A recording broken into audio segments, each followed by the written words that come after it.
There is a region in Asia where global powers are watching each other very closely, but the tension isn't unfolding across land borders.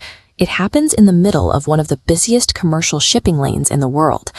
Every year, trillions of dollars worth of goods pass through the South China Sea.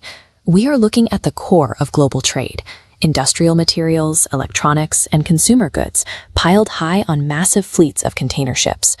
But the value of these waters extends beneath the seabed.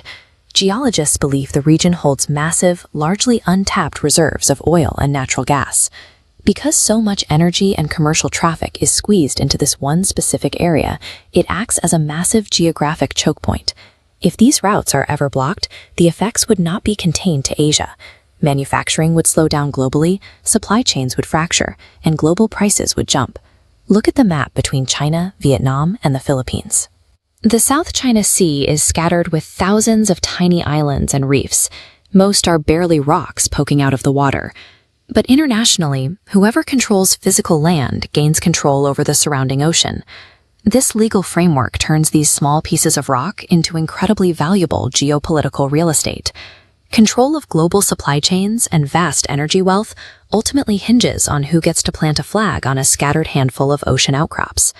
Naturally, almost everyone in the neighborhood claims a piece of this territory. You have highly contested, overlapping claims from Vietnam, the Philippines, Malaysia, Brunei, and China. Over the last decade, China has found a way to bypass the diplomatic gridlock by physically building new territory. They send fleets of dredging ships to pump millions of tons of sand onto submerged reefs, artificially raising them above the waterline. Almost immediately, these newly created landmasses are paved over and converted into military outposts, complete with runways long enough to handle heavy military aircraft. These outposts are then outfitted with advanced radar arrays and missile systems, allowing China to monitor nearby waters and project military power deep into the sea.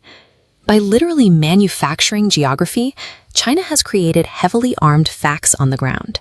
Once a fortified island exists, it becomes incredibly difficult for neighboring countries to challenge it. The United States does not claim any territory in the South China Sea, but it does have a strategic interest in making sure these critical shipping lanes remain open to everyone. To enforce this, the U.S. Navy conducts freedom of navigation operations. They regularly sail heavily armed destroyers directly through these contested waters. It is a physical demonstration of a specific legal point. No single country is allowed to block international trade routes. As a result, vessels from the world's two most powerful militaries are constantly operating within visual range of one another inside highly disputed territory. Today, the South China Sea is a densely packed, highly militarized zone. Carrier strike groups and fighter jets regularly run drills right beside civilian cargo ships. For smaller regional navies, maintaining their own territorial claims means stationing troops on remote, crumbling outposts, where they face off against vastly superior fleets. The friction is constant.